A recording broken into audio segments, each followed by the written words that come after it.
Hello students, स्वागत है आप सभी का आज की इस नई वीडियो में। तो आज हम करने जा रहे हैं extra questions of pair of linear equation in two variables, that is chapter 3 of class 10th। तो जैसे कि आप अपनी स्क्रीन पे देख सकते हैं, जितने भी सारे एक्स्ट्रा क्वेश्चंस हैं इस चैप्टर के, ये सब हमने एक ही असाइनमेंट में डाल दिए हैं और ये पूरी की पूरी असाइनमेंट के सारे क्वेश्चंस हम 4 से 5 पार्ट में कवर कर रहे हैं। तो ये हमारा फर्स्ट पार्ट है और बाकी सारे पार्ट्स भी आप देखें। तो चलते हैं अपने फर्स्ट क्वेश्चन पे। तो स्टूडेंट्स, ओजवाल लाए हैं आपके लिए एक नई बुक, क्लास 10th के लिए एक नई बुक, वो है ओजवाल गुरुकुल नाम से। ये इसी साल लॉन्च हुई है और इसमें पिछले 10 साल के सारे सॉल्व्ड क्वेश्चन पेपर हैं क्लास 10th के। यहाँ पे इसमें आपको इंग्लिश के 2014 से लेकर 2024 तक सारे क्वेश्चन पेपर मिल जाएंगे विद सोल्यूशन, और मैथमेटिक्स के भी सेम एज वेल एज, और साइंस, और साथ ही में SST। इन चारों सब्जेक्ट के आपको पिछले 10 साल के सारे सॉल्व्ड क्वेश्चन पेपर मिल जाएंगे, जिससे आप अपनी प्रैक्टिस कर सकते हो 10th बोर्ड के लिए और आप अच्छे नंबर स्कोर कर पाओगे 10th बोर्ड में। तो I wish you all the very best आपके फ्यूचर के लिए। इस बुक को परचेज़ करने का लिंक मैं आपको डिस्क्रिप्शन में दे दूँगा। तो चलते हैं अपने आगे क्वेश्चंस पे। तो फर्स्ट क्वेश्चन करने से पहले मैं आपको कुछ बेसिक बता देता हूँ, बेसिक सी चीज़ें बता देता हूँ इस चैप्टर के बारे में। तो ये होती है हमारी pair of linear equation in two variables की जर्नल फॉर्म या स्टैंडर्ड फॉर्म। ये है हमारी a1x plus b1y plus c1 equals to 0, और दूसरी है a2x plus b2y plus c2 equals to 0। Pair of linear equation यानी पेयर दो हैं, दो इक्वेशंस हैं ऑफ लीनियर, इनकी हाईएस्ट पावर 1 है, इसका मतलब ये लीनियर है, और दो हैं यानी पेयर ऑफ टू वेरिएबल्स। तो देखो, दो वेरिएबल हैं, दोनों सेम x और y, ऊपर भी x और y और नीचे में भी x और y, दो वेरिएबल्स हैं। तो ये हमारी होती है स्टैंडर्ड फॉर्म। और जब इन दो इक्वेशंस को जब हम ग्राफ पे ड्रॉ करते हैं तो हमारे पास 3 पॉसिबिलिटीज़ या 3 सिचुएशंस आती हैं। पहली होती है हमारी इंटरसेक्टिंग, मैं इधर लिख देता हूँ। पहली होती है हमारी इंटरसेक्टिंग, जिसमें लाइंस एक दूसरे को कट कर दे, ठीक है। और दूसरी होती है हमारी कोइंसाइडेंट, इधर लिख देता हूँ, कोइंसाइडेंट, ठीक है। इसमें लाइंस एक दूसरे के ऊपर ओवरलैपिंग होती है, यानी एक ये लाइन है तो एक ये लाइन है, ये एक दूसरे के ऊपर होती हैं, ठीक है। और लास्ट है हमारा पैरेलल, लास्ट हमारा पैरेलल, यानी ये एक दूसरे के पैरेलल होंगे, एक दूसरे को कट नहीं करेंगी। तो जैसे कि इंटरसेक्टिंग में दो लाइंस एक दूसरे को एक पॉइंट पे कट करती हैं, एक पॉइंट पे कट करती हैं, इसका मतलब इनके होंगे 1 सोल्यूशन। तो इसका होगा 1 सोल्यूशन, या आप यूनिक सोल्यूशन भी बोल सकते हो, ठीक है। और इस पेयर ऑफ इक्वेशन को हम कंसिस्टेंट भी बोलते हैं, इसका नाम है कंसिस्टेंट, ठीक है। ये आप याद रख लो, रट लो ऐसे कि इसको हम कंसिस्टेंट बोलते हैं, ठीक है। और जो इसकी मेन कंडीशन जो है ये कब इंटरसेक्टिंग होगी, वो है a1 over a2 does not equal to b1 over b2। ये हमारी मेन चीज़ है, इसको जरूर से याद रख लो कि a1 over a2 does not equal to b1 over b2, ये इंटरसेक्टिंग को दिखाता है, ठीक है। तो नेक्स्ट हमारी पॉसिबिलिटी है कोइंसाइडेंट। कोइंसाइडेंट में ये दोनों एक दूसरे के ऊपर ओवरलैपिंग है। अब ओवरलैपिंग एक दूसरे के ऊपर है, तो इसका मतलब है कि इन्फिनेटली मैनी टाइम्स एक दूसरे को कट कर रही हैं। और इन्फिनेटली मैनी टाइम्स एक दूसरे को कट कर रही है, इसका मतलब इसके इन्फिनेटली मैनी सोल्यूशंस हैं, इसके अनगिनत सोल्यूशंस हैं, ठीक है। तो इसके तो इन्फिनेटली मैनी सोल्यूशंस होंगे। और इसको हम कंसिस्टेंट भी बोलते हैं, इसको हम कंसिस्टेंट भी बोलते हैं, पर साथ के इसको डिपेंडेंट, इसको डिपेंडेंट भी बोलते हैं, डिपेंडेंट और कंसिस्टेंट, ठीक है। डिपेंडेंट और कंसिस्टेंट दोनों इसको बोलते हैं, इस लाइन को। और मेन जो चीज़ जो इस लाइन की कंडीशन है वो है a1 over a2 equals to b1 over b2 and equals to c1 over c2। मतलब ये तीनों रेशोज एक दूसरे के बराबर होंगी। इधर क्या था, a1 over a2 does not equal to b1 over b2, इधर क्या है a1 over a2 equals to b1 over b2 equals to c1 over c2, ठीक है। तो अब लास्ट है हमारा पैरेलल। पैरेलल में तो आपको पता ही है कि ये दोनों लाइंस एक दूसरे को कभी कट करेंगे ही नहीं, तो इसका मतलब इसके नो सॉल्यूशंस, इसके कोई सॉल्यूशंस है ही नहीं, ठीक है। और इसको हम इनकंसिस्टेंट भी बोलते हैं, ये इसका नाम इनकंसिस्टेंट है, ठीक है, इसका नाम है इनकंसिस्टेंट। और जो मेन चीज़ जो हमारी इसकी कंडीशन वो है a1 over a2 equals to b1 over b2 but does not equal to c1 over c2। तो ये है इसकी कंडीशन। तो in pair of linear equation in two variables के क्वेश्चन सॉल्व करने के बाद हमारे पास 3 तरीके होते हैं। पहला है ग्राफिकल मेथड, दूसरा सब्स्टिट्यूशन और तीसरा एलिमिनेशन। तो ये मैंने आपको बेसिक बता दिया इस चैप्टर के बारे में। तो चलते हैं अपने फर्स्ट क्वेश्चन पे। सो ये है हमारा फर्स्ट क्वेश्चन और क्या कहता है कि फॉर व्हाट वैल्यू ऑफ के the lines 5x + 7y = 3 and 15x + 21 = k coincide. तो जैसे कि मैंने आपको पहले बताया था कि जो कंसाइडेंट लाइंस होती हैं उनकी कंडीशन क्या होती है, a1/a2 = b1/b2 = c1/c2। ये तीनों एक दूसरे के बराबर होते हैं। तो यहाँ पे मैं बता देता हूँ इस इक्वेशन इन लाइंस पे कि जो 5 है हमारा वो है हमारा a1, 5 हमारा a1 है, 15 हमारा a2 है, 7 हमारा b1 है, 21 हमारा b2 है और 3 हमारा c1 और k c2। तो अब हम इस पे ये फॉर्मूला लगा देंगे। तो a1/a2 = b1/b2 = c1/c2। ये आ गया हमारा, हमें k की वैल्यू निकालनी है। तो ये देखो कट हो जाएगा 5 से 3, ये 1/3 आ गया, 7 से भी 3, ये भी 1/3 आ गया। तो इसका मतलब 3/k 1/3 के बराबर आ गया। और जब हम क्रॉस मल्टीप्लाई करेंगे तो हमारा k की वैल्यू क्या आ जाएगी, 3 × 3 9। तो this is our required answer. चलते हैं अपने नेक्स्ट क्वेश्चन पे।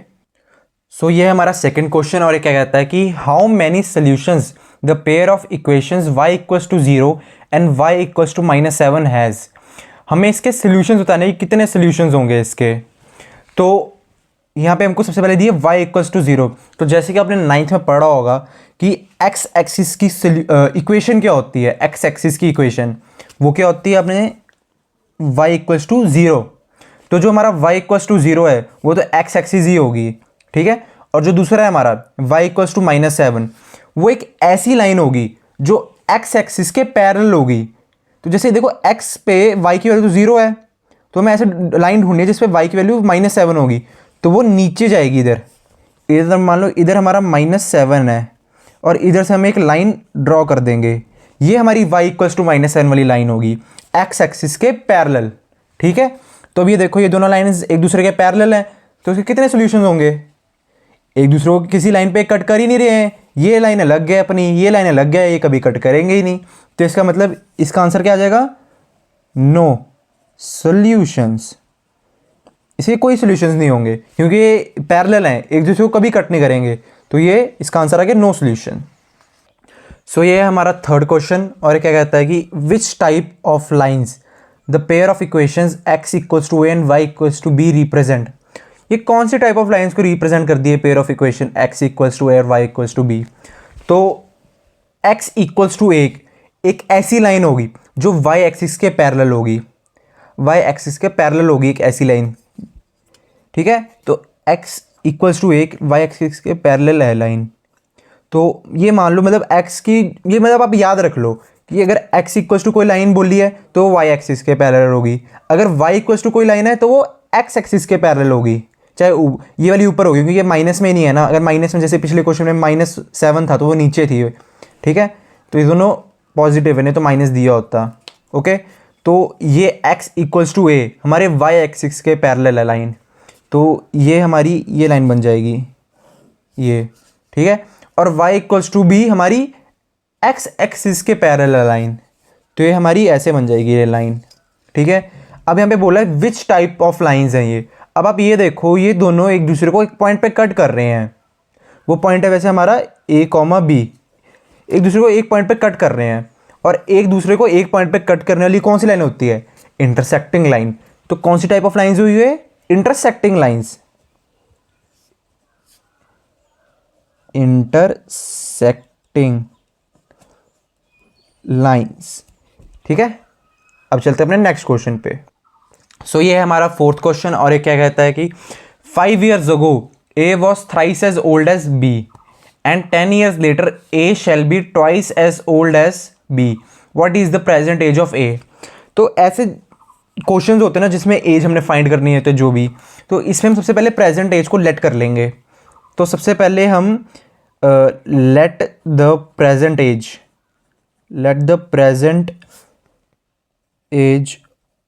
एज ऑफ ए, हम इसको मान लेंगे x, इसको हम x मान लेंगे। वैसे तो हम इसको a और b इसमें ही ले सकते हैं रिस्पेक्टिवली, पर हम इसको x और y मान लेंगे। और हम सेम एज ऑफ b इसको क्या मान लेंगे, y, इसे हम y मान लेंगे, ठीक है। अब हम चलते हैं अकॉर्डिंग टू क्वेश्चन। तो हमें बोला है 5 years ago A was thrice as old as B. 5 साल पहले जो ए था हमारा वो तीन गुना था बी की एज का। मतलब अगर बी 15 का था तो ए हमारा 45 का होगा। ठीक है, तो हम सबसे पहले लिख देते हैं 5 years ago। 5 years ago की इनकी एज, ए की एज क्या होगी 5 साल पहले, प्रेजेंट एज से 5 साल पहले की एज। अगर आप अभी 15 साल के हो तो 5 साल पहले आपकी एज क्या थी 15 - 5 विच इज़ 10, है ना। तो 5 साल पहले इन दोनों की एज क्या होगी, ए की एज होगी हमारी 5 साल पहले x - 5 और बी की क्या होगी हमारी y - 5।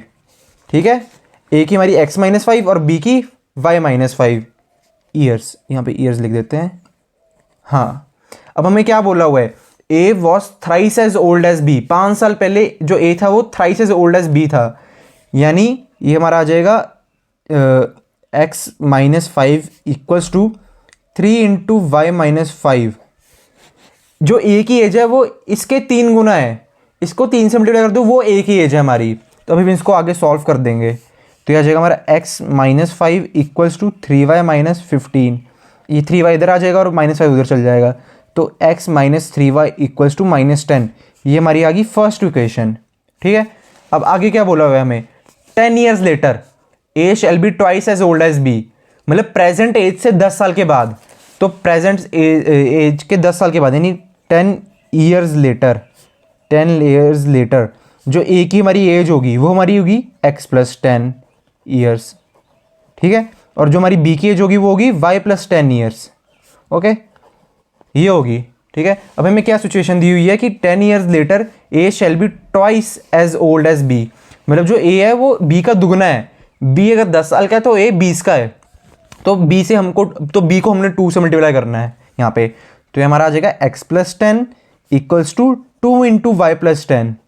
ठीक है, अब इसको सॉल्व करेंगे तो आ जाएगा x + 10 इक्वल टू 2y + 20। तो 2y उधर आ जाएगा माइनस में, x - 2y इक्वल्स टू 10। ये हमारी आ गई सेकेंड इक्वेशन।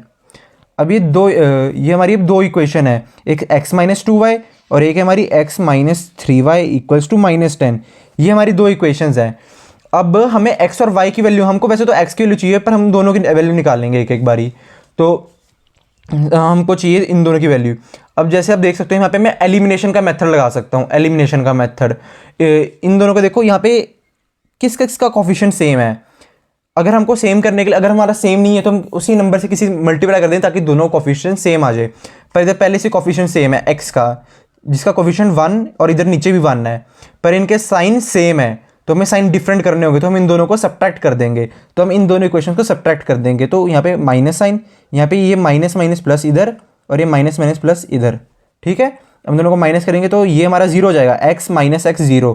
और यहाँ पे -2y + 3y हमारा आ जाएगा y इक्वल्स टू 10 + 10, ये जो है हमारा 20। तो हमारी y की वैल्यू आ चुकी है 20। अब y की वैल्यू हम दोनों में से किसी में भी पुट कर देंगे 20। तो मैं मान लो इसमें पुट कर देता हूँ x - 2y इक्वल्स टू 10 में y की वैल्यू। तो x - 2 × 20 इक्वल्स टू 10। तो ये आ गया x - 40 इक्वल्स टू 10। तो x की वैल्यू हमारी आएगी 50, यानी जो a की प्रेजेंट एज है वो हमारी 50 ईयर्स आ जाएगी। तो this is a required answer. अब चलते हैं अपने नेक्स्ट क्वेश्चन पे। सो ये है हमारा लास्ट क्वेश्चन और ये है solve 2 power x + 3 power y equals to 17 and 2 power x + 2 - 3 power y + 1 equals to 5। तो सॉल्व का मतलब यही होता है कि हमें x और y की वैल्यू निकालनी है। तो x और y की वैल्यू हमने निकालनी है यहाँ पे। तो जैसे ये पहली इक्वेशन है हमारी, तो पहले से मतलब सिंप्लीफाइड है, और सिंप्लीफाइड नहीं हो सकती है। हम सबसे पहले इस इक्वेशन को लेकर इसको सिंप्लीफाई करेंगे। तो सबसे पहले मैं ये इक्वेशन यहाँ पे लिख देता हूँ, 2 power x + 3 power y equals to 17। ये मेरी सिंप्लीफाइड 1 इक्वेशन है। और दूसरी इक्वेशन है हमारी ये 2 power x plus 2 power x + 2 ऊपर है पावर में, x + 2 ऊपर है पावर में, -3 power y + 1 इक्वल्स टू 5। ये हमारी दूसरी इक्वेशन है। तो इसको मैं सिंप्लीफाई करूँगा। तो आपने ये वाली मतलब ये वाला फॉर्मूला आपने पढ़ा है पहले कि अगर m की पावर a है इंटू m की पावर b है तो ये क्या हो जाएगा, m की पावर a + b, है ना। m की पावर a + b को मैं कैसे लिखता हूँ, m की पावर a इंटू m की पावर b। तो इसको मैं कैसे लिख सकता हूँ, 2 की पावर x इंटू 2 की पावर 2, है ना। ये दोनों जब आएंगे तो ये सेम ही बनेगा, 2 पावर x प्लस 2। सेम इधर 3 की पावर y इंटू 3 की पावर 1, ठीक है, इक्वल्स टू 5। अब ये 2 इंटू 2 हमारा क्या हो जाएगा 4 इंटू 2 पावर x, और इधर आ जाएगा 3 into 3 power y equals to 5। अब मैं यहाँ पे क्या करूँगा कि 2 पावर x और 3 पावर y इधर भी है, इधर को 2 पावर x और 3 पावर y इस इक्वेशन में भी है, और 2 पावर x और 3 पावर y इस इक्वेशन में भी है। इसको मैं फर्स्ट इक्वेशन मान लूँगा, इसको सेकंड, ठीक है। तो मैं पुट कर दूंगा यहाँ पे 2 की पावर x को मैं a पुट कर दूंगा और 3 की पावर y को मैं b पुट कर दूंगा, ठीक है। तो सबसे पहले इधर जब हम पुट करेंगे तो हमारी क्या आ जाएगी equation, a plus B equals to 17, ये मेरी इक्वेशन आ गई। और जब दूसरी इसमें पुट करूँगा मैं तो क्या आएगा मेरा 4a minus 3b equals to 5, ठीक है। तो ये मेरी रिस्पेक्टिवली थर्ड और फोर्थ इक्वेशन होगी ये दोनों। अब मेरे को a और b की वैल्यू निकालनी है, a और b की वैल्यू निकाल के हमारी ये भी दोनों वैल्यूज आई जाएंगी बाद में। सबसे पहले a और b की वैल्यू, तो मैंने आपको बताया कि हमें दोनों में से किसी भी, चाहे वो a हो या b, उनमें से a का कोफिशिएंट हमें सेम करना है दोनों इक्वेशन में। तो इधर मैं मान लो b का कोफिशिएंट सेम कर देता हूँ, इधर 3 है ना, b के साथ 3 है, तो इधर भी मैं b के साथ 3 लाऊंगा। तो मैं क्या करूँगा, इस पूरी की पूरी इक्वेशन को मैं 3 से मल्टीप्लाई कर दूंगा। तो जब 3 से a को मल्टीप्लाई कर देंगे ये आ जाएगा हमारा 3a प्लस 3b, और 7 इंटू 3 कितना होता है 51। तो ये मेरी इक्वेशन बन के आ गई तैयार, इसको 3 से मल्टीप्लाई करके, क्योंकि सब सेम है, ठीक है। अब मैं देखो इधर दोनों में कोफिशिएंट सेम है और दोनों के साइन ऑपोजिट है। पिछले वाले क्वेश्चन में हमारे साइन सेम थे तो मैंने सब्ट्रैक्ट करा ताकि साइन डिफरेंट हो जाए। इधर पहले से साइन डिफरेंट है तो मैं इन दोनों इक्वेशंस को ऐड कर दूंगा। तो ऐड बोथ इक्वेशंस, इसको चलो मैं 5 मान लेता हूँ। तो ऐड इक्वेशन 4 एंड 5, ठीक है, इन दोनों इक्वेशन को मैं ऐड कर दूंगा। तो क्या आ जाएगा मेरा 4a प्लस 3a कितना आ जाएगा 7a, और माइनस 3b प्लस 3b 0 हो जाएगा, जिसको लिखने की जरूरत नहीं है। और 51 प्लस 5 कितना आ जाएगा मेरा 56।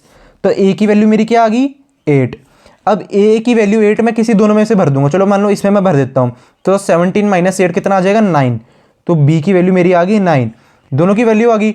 अब मेरे को पता है a मेरा क्या है, a क्या है हमारा 2 पावर x, तो 2 पावर x हमारा 8 के बराबर हो जाएगा। इधर 2 पावर x हमारा 8 के बराबर हो जाएगा। तो 8 को मैं कैसे लिख सकता हूँ 2 पावर 3, 2 का क्यूब भी होता है ना 8, तो 2 पावर 3 मेरा क्या हो गया 8। तो bases are same so power will be equal, तो दोनों के बेस सेम है 2 2, तो पावर क्या हो जाएगी इक्वल। तो हमारा x कितना आ गया 3 के बराबर, ठीक है। x की वैल्यू मेरी 3 आ गई, हम y की निकाल लेंगे। और b हमको 9 दिया हुआ है, और b की वैल्यू क्या थी हमारी 3 पावर y, तो 3 पावर y मेरी क्या हो जाएगा 9 के बराबर। 3 पावर y मेरा 9 के बराबर हो गया। तो 3 पावर y इक्वल्स टू, हम 9 को क्या लिख सकते हैं 3 का स्क्वायर, तो 3 power y equals to 3 square.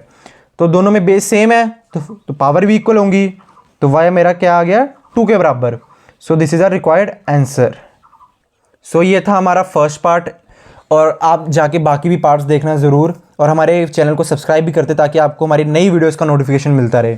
So thank you for watching, bye bye.